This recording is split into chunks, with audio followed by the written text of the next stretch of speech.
Company executives at Visa say that they're trying to get small businesses to stop taking cash.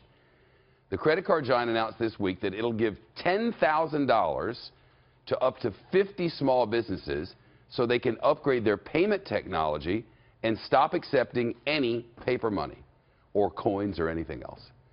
Visa execs are calling it the journey to cashless. The Fox Business Network's Gerri Willis is here. I read this, I think, in the Wall Street Journal. I'm like, bribing them to stop taking cash, that's quite a thing. That's what it takes, my friend. Yeah. Cash is king. So what they're trying to do is build up their market share, right? Because cash is responsible for 32% of transactions out there, 27% the debit card, 21% credit cards. So they're losing the game here, and they want to bolster their share of the marketplace. Over in the UK, it's like 50% credit cards. So they're losing here. What are the drawbacks to cashless? All right, well, a big drawback for you and me and every other consumer out there, right? The average family in America has $16,000 worth of credit card debt. I mean, think about it. That's huge. And when you add in all the interest fees, it really goes up and goes up. If you had $3,000 on a credit card right now and you paid only the minimum, it would take you 16 years to pay it off. 16 years? Yeah, and you would pay $3,300 in interest. But there's something else going on here that's not obvious. There's a downside for the vendors themselves.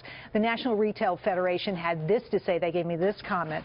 When a customer pays by cash, the merchants get 100 cents on the dollar and doesn't have to give up the share of the sale to the bank. That helps hold down prices and is a win-win for retailers and their customers. But when a customer pays with a credit or debit card, the fees charged by the bank take money out of the hand of the retailer and drive up prices for the consumer. It's lose-lose. They call them swipe fees, and that's what's charged. That's right. So that's why they're giving these retailers money, because they're having to pay these swipe fees anyway. You know, most of the younger people don't really use cash anyway. I know. They don't ever seem to have it. You use Arrow in the cab. You know, it just seems like it's almost over anyway. Old school, right? Yeah.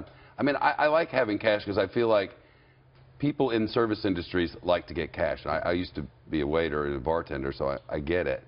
Not having to pay taxes on that money was nice. Of course, I always pay taxes on mine every bit. You can go back and check.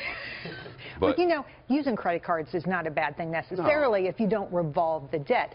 It's actually a big advantage because you can get points, right? It's convenient, right? So that's a good thing. But if you revolve that debt, boy, you are playing with fire, let me tell you. Yeah, it can be a mess. So nice to see you. Good to see you. Yep.